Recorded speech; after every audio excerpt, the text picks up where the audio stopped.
We need to know about the gain of function research. We need to know everything about the lab leak. We need to know about the role of Dr. Fauci in all of this to make sure that he is held accountable. The experts that designed these policies and that were hectoring everybody, they were wrong about almost everything. They were wrong about lockdowns. I mean, you remember they said that would be what you needed to do to stop COVID. And states like Florida that got people back open, we were attacked mercilessly because we were doing that. And yet we see those policies, the lockdown policies did not work. And they were destructive, particularly in these states that clung to them for time immemorial.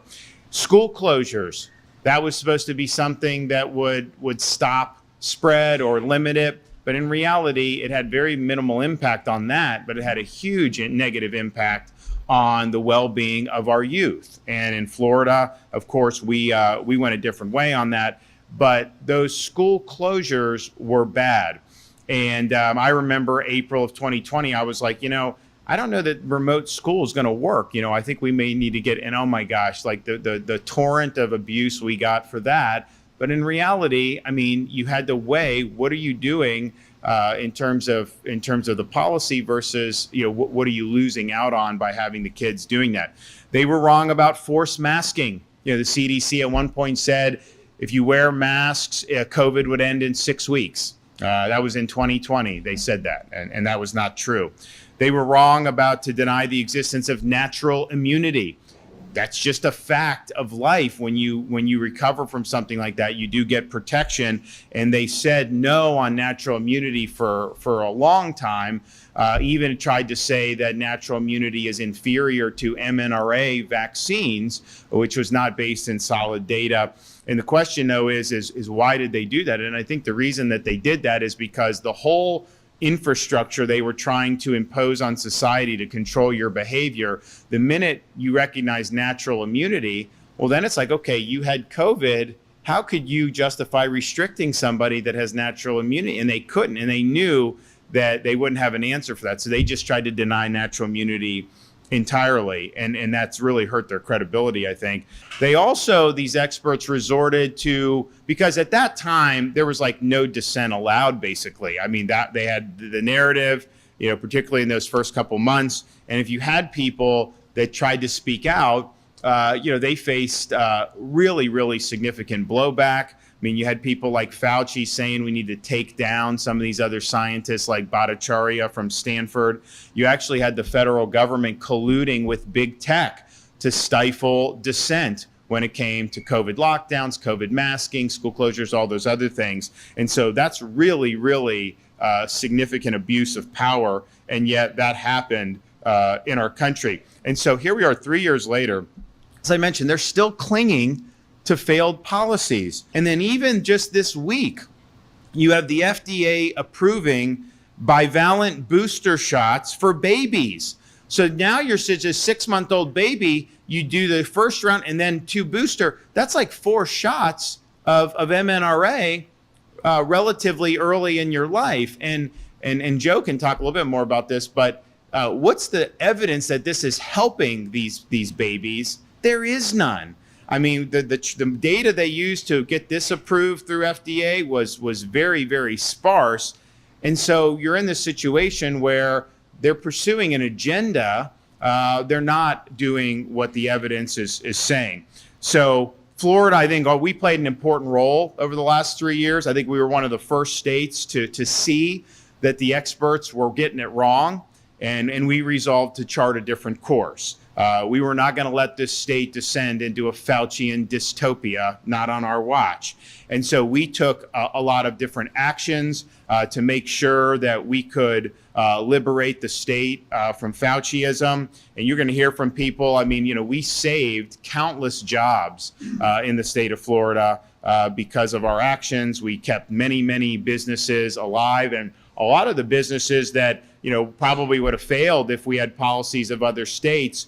Not only did they not fail, a lot of them are doing better than ever in Florida. And so we're really happy to see that. Fauci, he hated the restaurants. He would blame the restaurants for all this stuff. And I mean, it was ridiculous. And so, and of course, Florida, they were like, oh, you have restaurants or stuff. And I'm just like, these are folks that their livelihoods are at stake with this. It's like, you have someone that owns it, but then you got all these people that are working there. And to just be so flippant about saying, you shouldn't have the restaurants operating.